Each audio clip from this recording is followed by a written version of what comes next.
Today's episode is brought to you by Beam. Transform your sleep with Beam's Dream. You've heard me say this before. I'm going to say it again. It's the secret behind 15 million nights of improved sleep. You fall asleep faster, you stay asleep longer, and when you wake up, you're refreshed. Come on, who doesn't want that? Get up to 40% off at shopbeam.com/PDB and use the code PDB.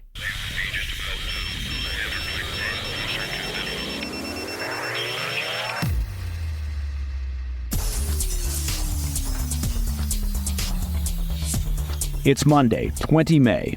Welcome to the President's Daily Brief. I'm Mike Baker, your eyes and ears on the world stage. Let's get briefed. Today, we'll kick things off in Iran, where the president of the regime, along with the Islamic regime's foreign minister, died on Sunday following a helicopter crash. Later in the show, internal discord is increasing in Israel as another member of the war cabinet hits out at Prime Minister Netanyahu over post-war plans, or lack thereof, and threatens to resign. Plus, as Russia gains ground in northeastern Ukraine, officials in Kyiv are warning that it may be only the first wave in a brutal Russian summer offensive. And lastly, in today's back of the brief, we'll take a look at an unusual travel warning issued by the State Department, telling members of the LGBTQ+ community to be aware of the heightened risk of terrorist violence during Pride Month. But first, today's PDB Spotlight. The president of Iran, along with the Islamic regime's foreign minister, died on Sunday following a helicopter crash in the foggy mountain terrain along their border with Azerbaijan. The helicopter was carrying Iranian President Ibrahim Raisi and Foreign Minister Hossein Amir Abdullahian, who had been in Azerbaijan on Sunday to inaugurate a joint dam project. On the return, their helicopter, one of three in their convoy, crashed in a remote part of the country. Iran launched massive search and rescue operations that extended into Monday, though officials said bad weather hampered their efforts. After nearly 15 hours of searching, workers discovered the mangled helicopter wreckage. Shortly after, Iranian state media declared that no survivors had been found at the crash site. An anonymous Iranian official also confirmed to Reuters that all aboard, including the president, had been killed. The confirmation followed a highly chaotic day filled with contradictory reports as the world waited for an update on the Iranian president's condition. Iranian officials mobilized the army as well as the Islamic Revolutionary Guard Corps, the IRGC, to aid search and rescue operations. At least 40 search and rescue teams were reportedly involved in the effort to find the helicopter. That's according to the New York Times. Now, given the situation, it's worth taking a quick look at just how the Iranian government operates. The Islamic theocracy is governed under a dual political system that's split between the elected government and the mullah's clerical establishment. While the president is responsible for the day-to-day running of the government and has significant influence over domestic policy and foreign affairs, he is still subordinate to Supreme Leader Ayatollah Ali Khamenei.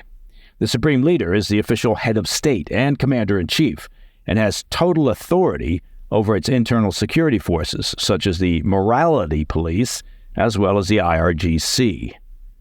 Ultimately, Khamenei holds decision-making power on all major policies and matters of the state.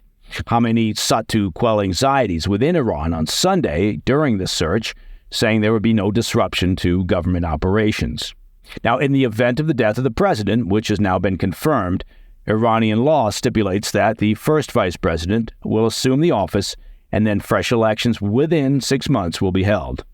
Raisi came to power in 2021 and was seen by many as a strong contender to succeed the 85-year-old Khamenei as supreme leader.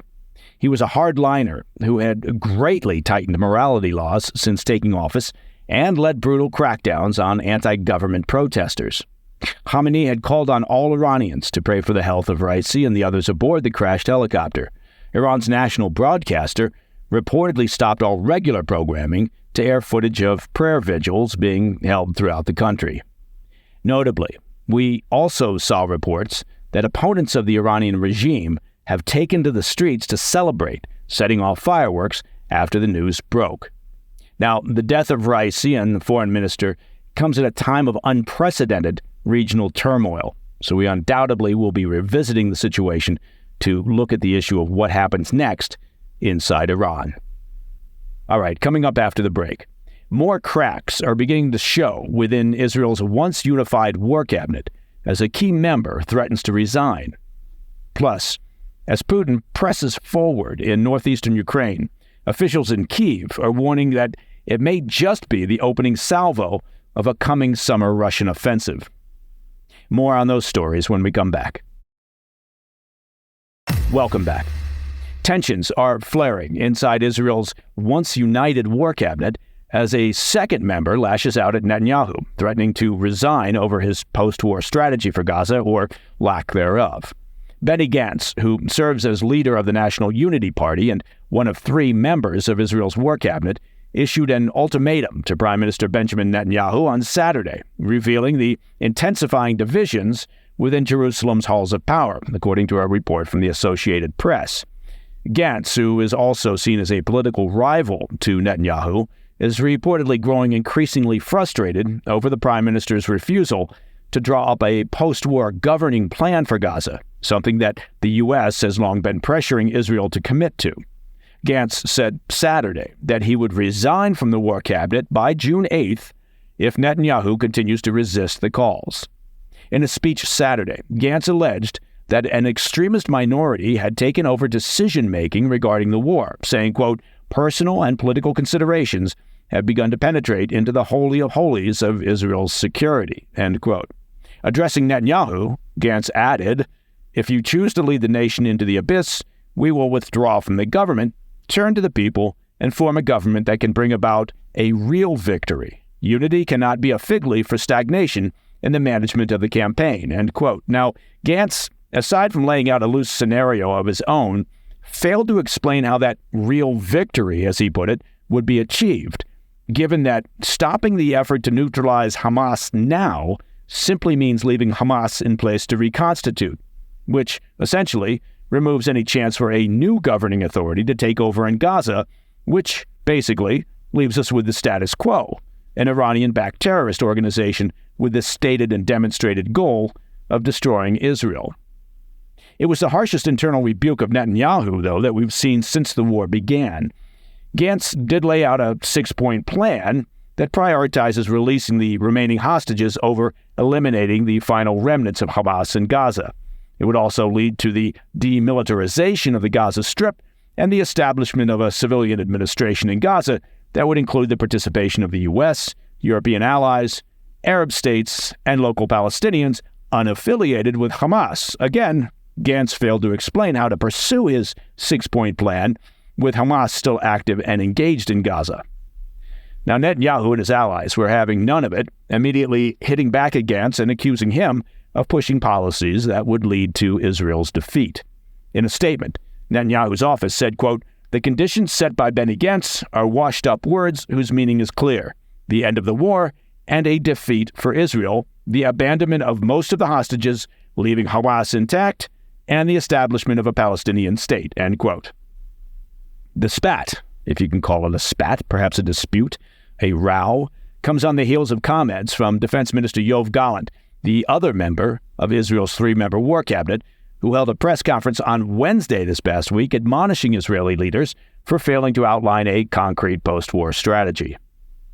Amid the internal turmoil, U.S. officials were in Israel this weekend, although it was to push 2 very different agendas.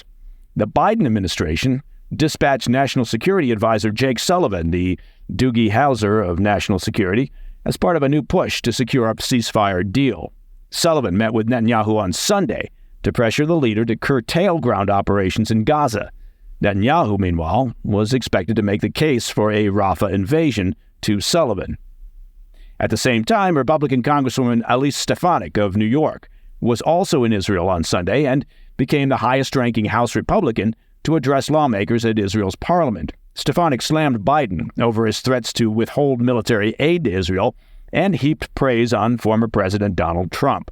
Stefanik said, quote, there's no excuse for an American president to block aid to Israel, aid that was duly passed by the Congress, or to ease sanctions on Iran, paying a $6 billion ransom to the world's leading state sponsor of terror, or to dither and hide while our friends fight for their lives, end quote. Well, Someone's auditioning for the VP slot.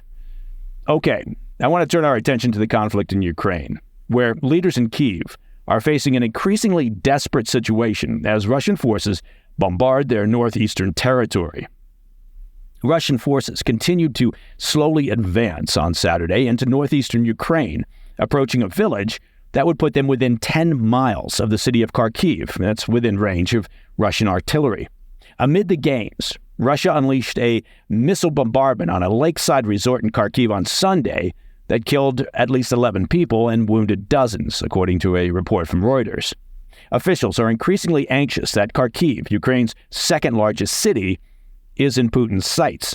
Ukrainian President Zelensky said this weekend that Russian forces had advanced roughly 3 to 6 miles along the northeastern border, but said that Ukrainian forces have since halted their progress. Still, he urged caution, saying on Saturday, quote, "I won't say it's a great success for Russia, but we have to be sober and understand that they're going deeper into our territory," end quote.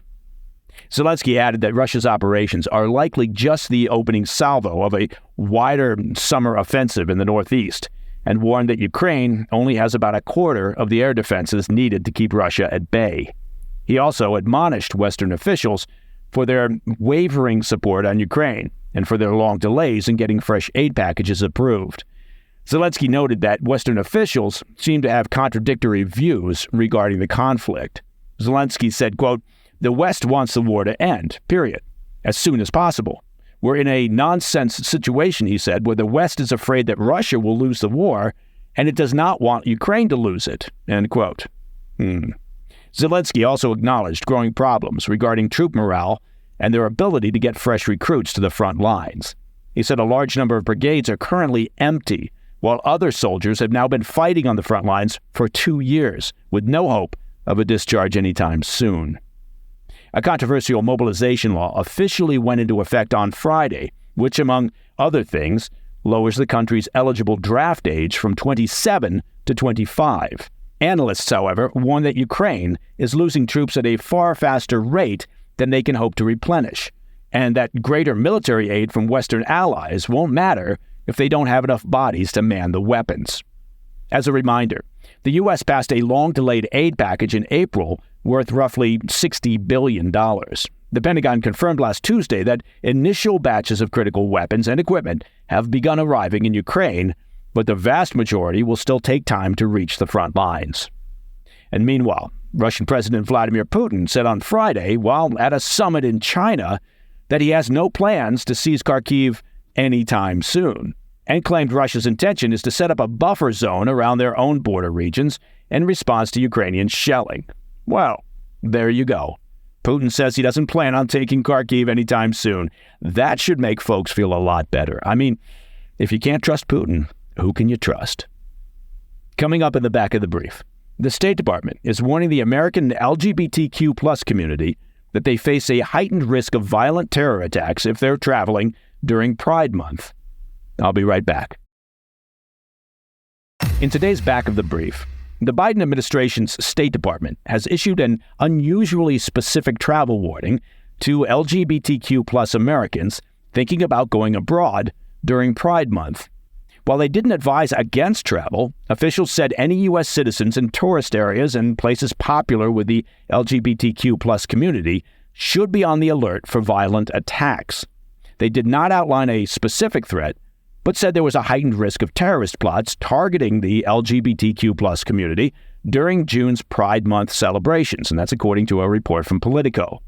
The rather vague worldwide caution alert has reportedly been sent to all Americans who've registered with the State Department overseas. The advisory said, quote, "The Department of State is aware of the increased potential for foreign terrorist organization-inspired violence against LGBTQ plus persons and events and advises U.S. citizens overseas to exercise increased caution," end quote. That warning came on the heels of a similar advisory issued on the 10th of May by the FBI and Department of Homeland Security. In a joint statement, the FBI and DHS said, quote, "Foreign terrorist organizations or supporters may seek to exploit increased gatherings associated with the upcoming June 2024 Pride Month," end quote. They added that the risk is, quote, "compounded by the current heightened threat environment in the U.S. and other Western countries. Now, the latest advisory on Friday came on the same day that the Biden administration celebrated the International Day against homophobia, biphobia, interphobia, and transphobia. I had no idea that there were so many phobias. People just need to chill out on the phobias.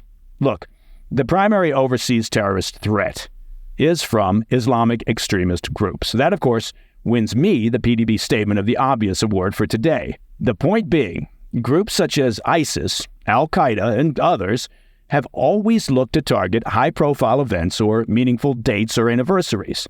And, well, this will surprise people, they're not known for their inclusivity and tolerance of LGBTQ plus sensitivities. So, the warning by the State Department, it's logical, but in a way it's also redundant. Redundant in the sense that any high-profile event marking a particular belief or ideology or lifestyle that pisses off Islamic extremists can be considered worthy of a heightened security awareness. And that, my friends, is the President's Daily Brief for Monday, 20 May.